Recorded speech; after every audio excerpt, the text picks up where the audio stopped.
Unaweza ukaenda Toyota Harrier kwa siku moja tu ambao utaamua kutumia shilingi 500 yako vizuri. Nimeupokea kwa furaha kubwa zaidi. 7 Fruit ndio mchezo wangu mama naupenda kucheza sana. pmb.co.tz ili uweze kuingia kwenye kinyang'anyiro na kwenye familia ya washindi.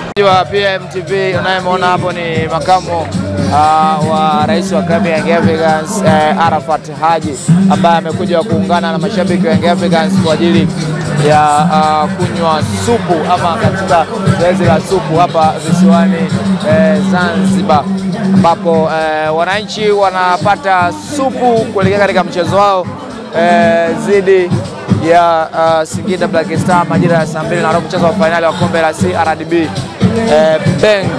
Na kama ambavyo natazama makamu wa rais akiwa anacheza ama ana enjoy nyimbo ya wananchi ya Harmonize kwa ajili ya kuchukua kitu cha supu, lakini leo sio supu ya ngamia bana, kwa mujibu wa afisa habari wa klabu ya Young Africans. Leo supu ya ngamia kama ambao wananchi waliipata pale mitaa ya Twiga na Jangwani, makao makuu ya klabu ya Young Africans, baada ya kushinda magoli mawili kwa 0 dhidi ya mtani wao Simba Sports Club na kuweza kutangazwa mabingwa wa kombe la ligi kuu ya NBC tarehe 25 ya mwezi wa 6 mwaka 2025. Huyo ni makamu wa rais wa klabu ya Young Africans Arafat Haji, na hapo akiwa anatengeneza vitu, anachukua vitu viungio kama ambavyo unajua supu bila limao ama ndimu na pilipili kwa mbali na chumvi wanasema hainyweki.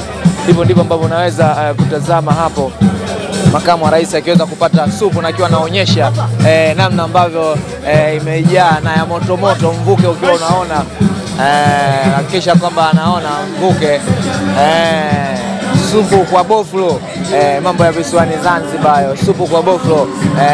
Makamu akiwa anakwenda sasa kutulia kwa ajili ya kupata kitu cha supu asubuhi kuelekea mchezo wao dhidi ya Singida Black Stars. Na hapo kama ambavyo unatazama makamu wa rais akiwa sasa anaenda kwa ajili hiyo.